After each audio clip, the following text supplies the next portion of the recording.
Hello everyone, आप सभी लोगों का स्वागत है super coaching CSE net mathematical science के यूट्यूब चैनल पर। मेरा नाम है अंकित शर्मा। आज हम लोग एक नई शुरुआत करने जा रहे हैं। आप लोग जानते हैं कि जब हम लोग बात करें हमारे नेट के एग्जाम के बारे में, टीएफआर के एग्जाम के बारे में, आईआईटी जैम के बारे में, तो आपके सारे के सारे जो एग्जाम्स है, सारे के सारे ऑब्जेक्टिव एग्जाम्स होते हैं। तो ऑब्जेक्टिव एग्जाम को ध्यान में रखते हुए अधिकतर क्लासेस में हम लोग को ये चीज करनी पड़ती है कि हम लोग सिर्फ वही प्रूफ देख पाते हैं जो कि आपके एग्जाम के पॉइंट ऑफ व्यू से इंपॉर्टेंट हो। बट आपके पास मैथमेटिक्स में कुछ बहुत शानदार ऐसे प्रूफ्स हैं जिन्हें आपको सीखना चाहिए, समझना चाहिए, उनको अप्रिशिएट करना चाहिए। उनमें से ही एक ऐसा प्रूफ है जिसको आज मैं आप लोगों के साथ डिस्कस कर रहा हूँ। वो बच्चे जिन्हें मैथ से काफी ज्यादा लगाव है, प्यार है, तो वो इस वीडियो को पूरा देखें, उन्हें काफी मजा आ रहा होगा। बट मेरी एक गुजारिश है आप लोगों से कि जो इसे देखना शुरू करे वो इसे पूरा ही देखे, नहीं तो इसे अभी बंद कर दे, ठीक है? तो जिन लोगों ने बंद कर दिया है उनके लिए बहुत बहुत धन्यवाद, वो बिल्कुल जा सकते हैं। बट जो लोग अभी रुके हुए हैं तो उनके लिए मैं ये प्रूफ आप लोगों के साथ डिस्कस कर रहा हूं। ध्यान से सुनना। शुरुआत कहानी कुछ इस तरीके से होती है। आपके सामने यहाँ पर एक पिक्चर है कैंटर साहब की। तो कैंटर साहब आप लोग इन्हें बहुत अच्छे से जानते हैं। जब भी मैं पहला टॉपिक डिस्कस करता हूं सेट थ्योरी, इनकी आपको पिक्चर दिखाता ही दिखाता हूं ताकि आप इन्हें पहचान जाए इनके चेहरे के साथ ही। तो इन्होंने बहुत सारा काम किया, आप लोगों को सेट थ्योरी दी पूरी की पूरी। उसके बाद अगर मैं बात करूं, जब शुरुआती दौर में इनफाइनाइट सेट और फाइनाइट सेट की बात की जाती थी, लोग कहा करते थे जो सेट फाइनाइट ना हो वो इनफाइनाइट सेट कहलाता है। इतनी कहानी शुरू से ही अपने पास थी। बट इनफाइनाइट सेट में कोई सेट छोटा बड़ा हो सकता है, ये बात सुनकर ही लोगों को अजीब लगा करती थी। बट कैंटर साहब ने फिर एक ऐसी चीज दी जिससे कि लोगों को चमकने लगा कि इनफाइनाइट सेट भी छोटे बड़े हो सकते हैं। हम उस चीज के बारे में आज बात करने जा रहे हैं। मैं आपको स्टेप बाय स्टेप लेकर चलूंगा। किसी को मैथ के कोई टॉपिक पहले आते हैं नहीं आते हैं उससे आज कोई फर्क नहीं पड़ने वाला। आप लोगों को हर बात यहीं पर देखने को मिलेगी, यहीं पर सीखने को मिलेगी। बेचिंत रहें। बस आप लोग मान लें कि कुर्सी की पेटी बांध कर बैठ जाओ और इस चीज को एंजॉय करो कि किस तरीके से मैथमेटिक्स में ये शुरुआत हुई हमारे पास कि इन्फिनिटी वाले अपने पास जो सेट होते हैं, कार्डिनलिटी जिनकी इनफाइनाइट होती है बेसिकली। अभी मैं उन अपने पास टेक्निकल टर्म्स के पास नहीं जा रहा। तो उनमें भी कैसे हम लोग छोटे और बड़े सेट के बारे में बात करते हैं, ध्यान से सुनिएगा और देखिएगा।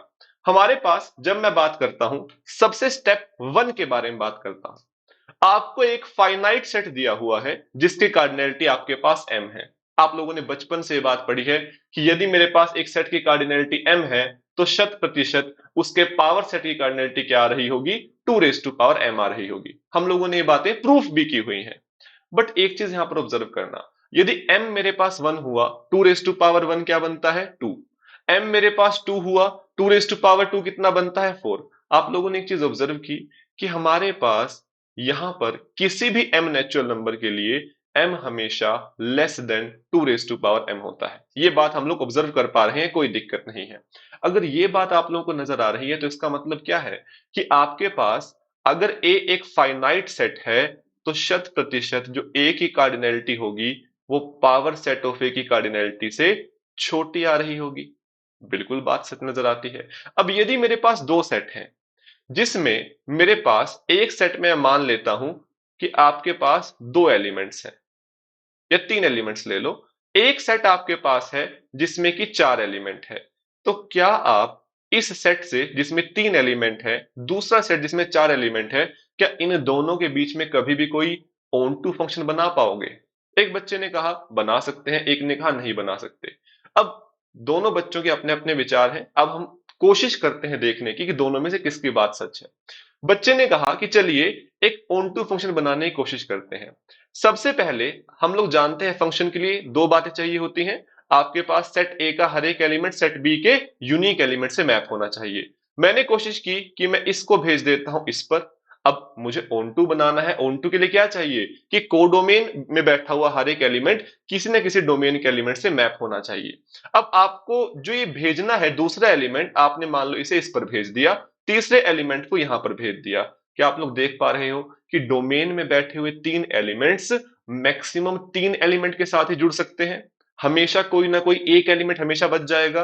विच मीन्स आपको नजर आया कि जब सेट ए में जो नंबर ऑफ एलिमेंट्स बैठे हुए हैं वो यदि कम होते हैं जो number of element set B में बैठे हुए हैं उनसे, तो हमारे पास सेट ए और बी के बीच में कोई ऑन टू फंक्शन नहीं बनाया जा सकता from set A to set B. Same बात हम लोगों ने यहां पर की कि यदि cardinality of set A less than power set of A आती है तो there does not exist any function F from A to power set of A which is an onto function. कोई ऑन टू फंक्शन नहीं बनाया जा सकता। Step one हमें नजर आता है। इवन मैंने आप लोगों के लिए रिजल्ट यहां पर मेंशन कर दिया है, जो कि मैं आप लोगों से अपने जो YouTube लेक्चर की सीरीज है वहां पर बहुत डिटेल में डिस्कस कर चुका हूं। जिन लोगों ने अभी नहीं देखा है तो वहां पर जाकर उसे डिटेल में देख सकता है कि हमारे पास ये बात भी सच होती है कि cardinality of A less than cardinality of B सिर्फ और सिर्फ तब होती है यदि ए और बी के बीच में हमारे पास एक ऑन टू फंक्शन बेसिकली हम लोग यहां पर क्या कह रहे हैं, ना बना सके। ना बना सके, there does not exist any onto function from set A to set B. Basically ये बात मुझे नजर आती है। हमारे पास इस बात से मुझे क्या सीखने को मिला, इस बात से मुझे ये सीखने को मिला यदि मैंने कभी ऐसा दिखा दिया कि दो सेट है ए और बी, उनके बीच में कोई भी फंक्शन बनाया जा रहा है। मान लो हमारे पास मैंने एफ फंक्शन बनाया, कोई भी फंक्शन जो बनाया जा रहा है, यदि वो ऑन टू नहीं आता है तो क्या वो इंप्लाई कर देगा कि सेट ए की जो कार्डिनैलिटी आ रही है वो सेट बी से छोटी आ रही है? बिल्कुल वो इंप्लाई कर देगा। तो यहां से ही सारा मोटिवेशन हमारा स्टार्ट हुआ और हम लोग शुरुआत करने जा रहे हैं कैंटर साहब ने जो थ्योरम दी थी, कैंटर्स थ्योरम, उसका प्रूफ देखने की ओर चल रहे हैं। स्टेप वन में हमने क्या सीखा कि फाइनाइट सेट के लिए तो ये बात सच होती है कि cardinality of A power set of A से छोटी आ रही होगी, यानी ए से पावर सेट ऑफ ए पर कोई ऑन टू फंक्शन बनाया नहीं जा सकता। स्टेप टू में हम लोग इसी बात को बात कर अपने पास थोड़ा एक्सटेंड करना चाह रहे हैं दुनिया के किसी भी सेट ए के लिए। ध्यान से सुनना, मैंने क्या किया, मैंने यहां पर ए कोई भी सेट ले लिया, एनी सेट, यानी कि ए फाइनाइट भी हो सकता है, इनफाइनाइट भी हो सकता है। अब हम लोग थोड़ा सा इनफाइनाइट सेट के पास जाने की कोशिश करते हैं। अब एक कोई भी दुनिया का सेट है, फाइनाइट हो इनफाइनाइट हो, मैंने कोशिश क्या की, मैंने कहा मैं मान लेता हूं कि फाई एक फंक्शन है जो कि सेट ए से पावर सेट ऑफ ए पर डिफाइन किया जा रहा है, जो कि एक ऑन टू फंक्शन है। आप लोग ये बात तो जानते हैं कि ए फाइनाइट हुआ तब तो आपके पास ये फाई फंक्शन एग्जिस्ट कर ही नहीं सकता। अब अगर आपने यहां पर मान लिया कि फाई ए से पावर सेट ऑफ ए पर एक ऑन टू फंक्शन है, तो कोई कॉन्ट्राडिक्शन अगर आपके पास आ गई कि ऐसा होने से कुछ गड़बड़ हो रही है, तो आप कह दोगे कि फाई ऐसा एग्जिस्ट कर ही नहीं सकता।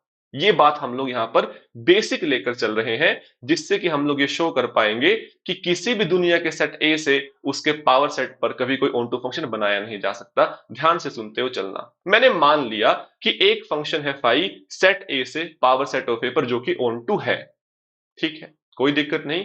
ए सेट उठाया, ए से पावर सेट ऑफ ए पर कोई ऑन टू फंक्शन मान लिया।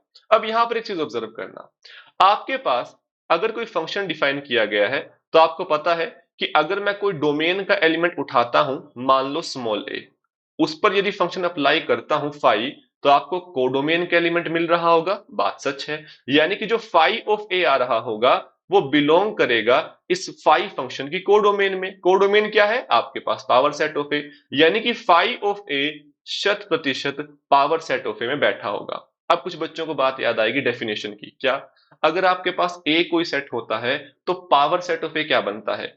सेट ए के सारे सबसेट्स को इकट्ठा कर कर जो मैं एक नया सेट बनाता हूं वो पावर सेट ऑफ ए कहलाता है।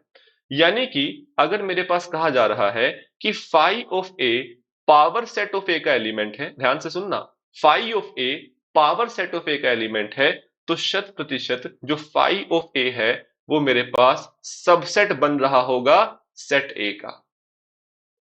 तभी तो वो बैठा हुआ है पावर सेट ऑफ ए में। अच्छी बात सीखने को मिली। हमारे पास phi of A subset of A है, यहां तक की बात हम लोगों ने कर ली।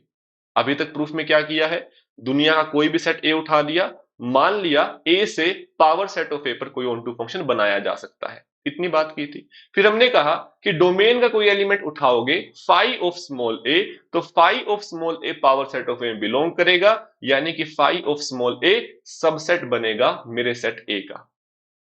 अब अगर ये बात सच आ रही है, ध्यान से सुनना, अब अगर ए सेट ए में बिलोंग करता है और phi of a set A का एक सबसेट है, phi of a set A का एक सबसेट है। फाई ऑफ ए एक सबसेट होने का मतलब क्या है कि सेट ए के एलिमेंट्स ही बैठे होंगे फाई ऑफ ए में, है ना? सेट ए के एलिमेंट्स ही बैठे होंगे फाई ऑफ ए में। अब हो सकता है कि ये small A phi of A में बैठा हो या फिर हो सकता है कि ना बैठा हो। ये दो पॉसिबिलिटीज ही बन रही होंगी। या तो small A phi of A में आ रहा होगा या small A phi of A में नहीं आ रहा होगा। यानी कि आप लोगों ने जो स्टेप 2 स्टेप 3 से सीखा कि आपने फाई एक फंक्शन मान लिया जो कैपिटल ए से पावर सेट ऑफ ए पर एक ऑन टू फंक्शन बनता है। अगर मैं डोमेन का कोई भी एलिमेंट उठाता हूं, आपके पास मान लो small A belongs to capital A, तो आपके पास जो आउटपुट निकल कर आता है फाई ऑफ ए, वहां पर दो बातें हो सकती हैं कि मेरा स्मॉल ए या तो फाई ऑफ स्मॉल ए में बिलोंग कर रहा होगा या फिर मेरा small A phi of small A में बिलोंग नहीं कर रहा होगा। यहां तक जिन लोगों को बात समझ में आती है तो अभी सभी लोग मुझे एक बार वीडियो को लाइक कर कर बता दें, ठीक है। मुझे उम्मीद है कि आप लोगों को यहां तक की सारी बातें क्लियर हो गई होंगी। अब थोड़ा सा आगे बढ़ते हैं और अब खेल खत्म होने वाला है, बस थोड़ा सा इंतजार और। अगर ये बात सच आती है तो आप लोग एक सेट कंस्ट्रक्ट कीजिए, देखना कितना खूबसूरत सेट कंस्ट्रक्ट करके इस चीज का प्रूफ किया गया है। यही तो हमें खूबसूरती देखनी है। आपने एक सेट ए बनाया, एक सेट एस बनाया, जिसमें आपने डोमेन के वो सारे के सारे एलिमेंट्स लिए जो डोमेन के एलिमेंट्स थे। स्मॉल ए टाइप के एलिमेंट में लेकर चल रहा हूं, उनके लिए दो ही बातें हो सकती थी, या तो small A phi of A में बिलोंग कर रहा है या small A phi of A में बिलोंग नहीं कर रहा, दोनों में से कोई एक बात हो रही होगी। तो मैंने आपके डोमेन के वो सारे एलिमेंट्स उठा लिए जिनके लिए ये बात सच आती है, जिनके लिए ए फाई ऑफ ए में बिलोंग नहीं करता है। सिंपली एक सेट कंस्ट्रक्ट कर दिया। इस सेट में खूबसूरती देखना, मैं इस सेट में डोमेन के एलिमेंट्स ही उठा रहा हूं, यानी कि कैपिटल ए सेट के वो एलिमेंट्स उठा रहा हूं जिन पर फाई अप्लाई करने के बाद मेरे पास जो स्मॉल ए है फाई ऑफ ए में नहीं आता है। तो बेसिकली आए तो सेट कैपिटल ए के एलिमेंट्स ही यहां पर, यानी कि जो आपके पास ये सेट आ रहा है वो सबसेट ऑफ ए तो बनेगा। बस ये लास्ट पॉइंट था जिसके बाद आपका प्रूफ खत्म हो जाएगा। खत्म होने वाला है प्रूफ। क्या आपके पास एस सबसेट ऑफ ए है, तो क्या ये पावर सेट ऑफ ए में बैठा होगा? बिल्कुल, हर एक सबसेट आपके पास सेट ए का पावर सेट ऑफ ए में बैठा होगा, यानी कि एस मेरे पास पावर सेट ऑफ ए में बैठा होगा। अब एक चीज याद करना, बताना स्टेप 1 में आप लोगों ने, यहां पर स्टेप 2 में जो बात की कि फाई आपने एज्यूम किया था कि सेट ए से पावर सेट ऑफ ए में बन रहा एक ऑन टू फंक्शन है। यदि आपको पावर सेट ऑफ ए में एक एलिमेंट मिल गया कैपिटल एस, तो क्या डोमेन में कम से कम कोई एक ऐसा एलिमेंट बैठा होगा जो कि मैप हो रहा होगा इस कैपिटल एस पर? बिल्कुल, क्योंकि फाई एक ऑन टू फंक्शन है। ऑन टू का मतलब यही होता है ना कि रेंज सेट ऑफ फंक्शन बराबर कोडोमेन बन जाए। कोडोमेन का हर एक एलिमेंट डोमेन की किसी ना किसी एलिमेंट से मैप होना चाहिए, विच मीन्स कि आपके पास एक ए नोट ऐसा एग्जिस्ट करेगा कैपिटल ए में कि phi of A naught S के बराबर बन जाए। ये बात हमारे पास निकल कर आती है। हर स्टेप को जोड़ते हुए चलना, लॉजिकली बात करने की कोशिश करना। हमारे पास अब स्टेप 5 खत्म कर देगा मेरे प्रूफ को। ध्यान से सुनना, स्टेप 5 कहता क्या है। स्टेप 5 कहता है कि यदि मेरे पास एस सबसेट ऑफ ए है और ए नोट मेरे पास ए में बिलोंग करता है। अभी तक आपके पास ए नोट कहां से आया? इस स्टेप से आया, एस आपने कंस्ट्रक्ट किया था।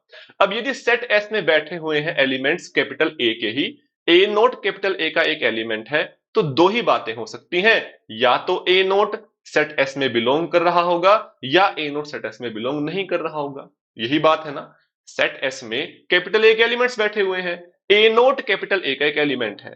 अब ए नोट या तो सेट एस में बिलोंग करेगा या सेट एस में बिलोंग नहीं कर रहा होगा। अब मैं केस 1 उठाता हूं कि ए नोट सेट एस में बिलोंग करता है। ए नोट सेट एस में बिलोंग करता है। सेट एस में कौन से एलिमेंट बैठे होते हैं देखना जरा।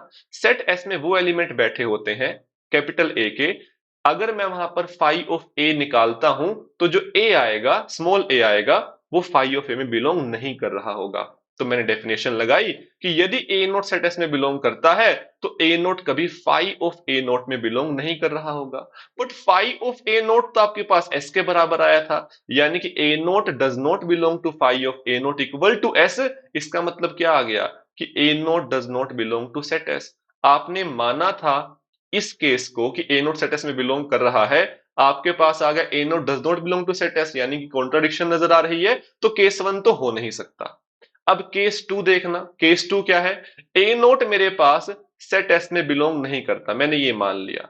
अब सेट एस में कौन से एलिमेंट आया करते थे? वो एलिमेंट सच दैट जो ए है वो फाई ऑफ ए में आपने पास नहीं आ रहा हो। सेट ए में कौन सा एलिमेंट, सेट एस में कौन सा एलिमेंट नहीं आ रहा होगा? सेट एस में वो एलिमेंट नहीं आ रहा होगा जिस पर मैं फाई अप्लाई करता हूं और ए फाई ऑफ ए में आ जाए। अगर ए फाई ऑफ ए में नहीं आता तो मेरे पास ए सेट एस का एलिमेंट बन जाता। बट अगर ए मेरे पास फाई ऑफ ए में आ रहा है तो वो सेट एस का एलिमेंट नहीं बनेगा। अब मैंने कहा कि ए नोट सेट एस का एलिमेंट नहीं बन रहा, इसका मतलब क्या है कि A naught phi of A naught में बिलोंग कर रहा होगा शत प्रतिशत। अब phi of A naught set S के बराबर है, आपने अभी लिखा था, यानी कि ए नोट सेट एस में बिलोंग कर गया।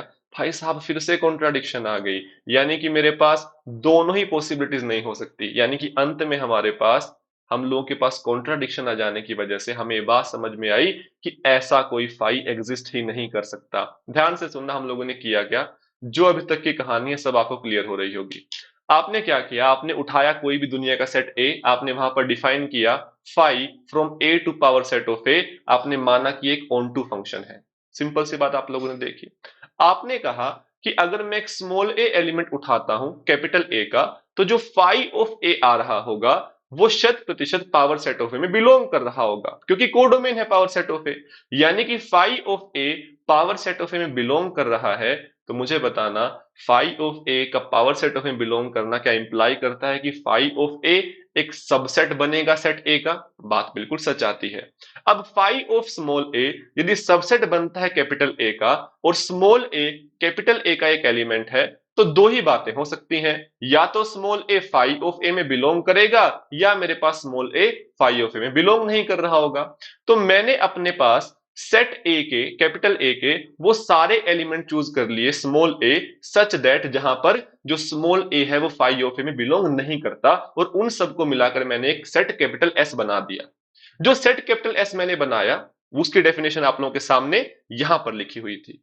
फिर हम लोग यहां पर बात करने गए कि भाई साहब एस तो अपने पास सबसेट बनता है सेट ए का, यदि ये सबसेट बनता है सेट ए का, तो शत प्रतिशत मेरे पास एक ऐसा डोमेन में एलिमेंट बैठा होगा, कैपिटल ए में ऐसा एलिमेंट बैठा होगा ए नोट, कि phi of A naught S के बराबर बन जाए। अच्छी चीज देखने को मिली। फिर हमने एक छोटी सी बात और की और सवाल खत्म हो गया, प्रूफ खत्म हो गया। क्या? एस सबसेट ऑफ ए है, ए नोट बिलोंग्स टू ए है, ए नोट या तो एस में बिलोंग कर रहा होगा या एस अपने पास में एस में बिलोंग नहीं कर रहा होगा। बट इसमें तो दोनों ही बातों में कॉन्ट्राडिक्शन आ गई, यानी कि आपके पास ऐसा कोई फाई फंक्शन एग्जिस्ट कर ही नहीं सकता जो कैपिटल ए से पावर सेट ऑफ ए पर बनाया जाए और वो ऑन टू बन जाए। यानी कि आपने जो सबसे पहली स्लाइड में एक रिजल्ट देखा था कि यदि आप ऐसा प्रूफ कर देते हो कि सेट ए से सेट बी पर कोई भी ऑन टू फंक्शन नहीं बनाया जा सकता, तो हमारे पास जो सेट ए की कार्डिनैलिटी आती है वो strictly less than cardinality of set B आती है, विच मींस आपके पास क्या रिजल्ट आ गया कि सेट ए की cardinality power set of A से हमेशा छोटी हो रही होगी फॉर एनी सेट ए, ए चाहे फाइनाइट हो चाहे इनफाइनाइट हो, ये बात हमेशा सच आ रही होगी। ध्यान से देखना।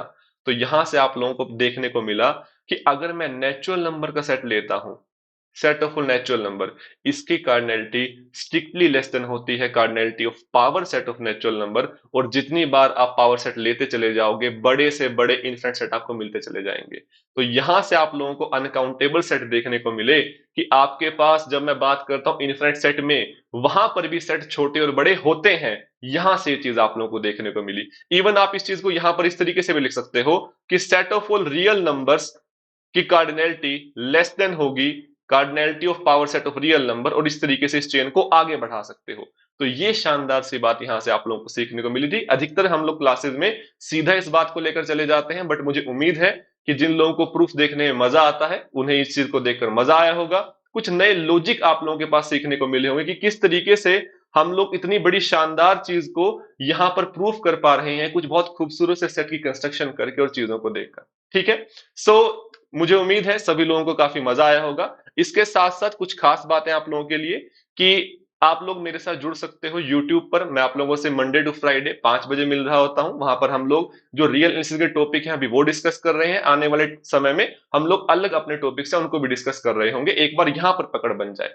फिर साथ ही साथ मैं आप लोगों से सुबह 11:30 बजे मिलता हूं हमेशा। ये मंडे टू फ्राइडे हम लोग मिल रहे होते हैं, और ये दोनों क्लासेस आप लोगों के लिए बिल्कुल फ्री रहती हैं। यूट्यूब पर तो है ही फ्री, साथ में जो मास्टर क्लास है वो आपके पास जैसा कि लाइव क्लासेस चलती हैं जो आपके पेड बैचेस है, वैसा ही टेक्स्ट बुक के प्लेटफॉर्म पर आप जस्ट ऐप को डाउनलोड कीजिए, या फिर आप लोग सीधा लिंक आपको मिल जाता है टेलीग्राम चैनल पर, उसके थ्रू भी जुड़ सकते हैं। आप लोग वहां से सीधा क्लास में आ सकते हैं। ये दोनों क्लासेस आप लोगों के लिए रहती है। उसके साथ साथ वो बच्चे जो आने वाले दिसंबर के अटेम्प्ट के लिए तैयारी करना चाहते हैं, पूरा आप लोगों के लिए 6 महीने का कोर्स, जिसमें कि सारे के सारे टॉपिक्स, आपके जो टेस्ट हैं, लाइव सेशंस हैं, वो सब के सब भी आप लोग ज्वाइन कर सकते हो। उसके लिए बेसिकली आपको करना क्या है, आप ऐप को डाउनलोड कर लीजिए। टेक्स्ट बुक के ऐप पर आप जाओगे तो वहां पर आपको सारी चीजें देखने को मिलेंगी। और साथ ही साथ अभी 27 से 30 जून के लिए अभी आप लोगों को कुछ एक्स्ट्रा डिस्काउंट भी मिल रहे हैं। सो आप लोग मैथमेटिक्स के स्टूडेंट हैं तो आपको वहां पर मेरा कोड अप्लाई करना है, जिसमें कि आप लोग यदि ANKITS ये अप्लाई करोगे तो आपको वहां पर डिस्काउंट शो हो जाएगा। बेसिकली उसकी सारी जानकारी आपकी इस स्लाइड पर लिखी हुई है, तो इसका स्क्रीनशॉट ले लेना। कहीं पर कोई भी दिक्कत आए आप जस्ट कमेंट कर दीजिएगा, या फिर आप लोग सीधा टीम से वहां पर भी बातचीत कर सकते हैं। सो उम्मीद है कि आप लोगों को ये जो हम लोगों ने एक नई सीरीज स्टार्ट की है, जिसमें कि हम लोग जो बहुत खूबसूरत से प्रूफ है मैथ्स के, उनको देखना शुरू कर रहे हैं, आप लोगों को ये पसंद आया होगा। तो कमेंट में जरूर बताना कि ऐसे प्रूफ और चाहिए, या फिर हम लोग अपने सवालों के साथ तो आगे बढ़ते ही रहेंगे, बट मुझे लगता है कि जिन लोगों को सच में चीजें पसंद है मैथ्स की, उनको ये काफी अच्छा लगा होगा। तो आने वाले सेशंस में ऐसी और बहुत सारी चीजें मैं आप लोगों के साथ डिस्कस कर रहा हूँ, जो आपके एग्जाम के हिसाब से तो इंपॉर्टेंट है ही, कुछ नई बातें सीखने को मिलेंगी ही मिलेंगी, साथ ही साथ थोड़ा मैथमेटिक्स की खूबसूरती को भी आपको दिखाएंगी। तो चलिए हम लोग मिलते हैं अपने आने वाले सेशंस में। Thank you very much.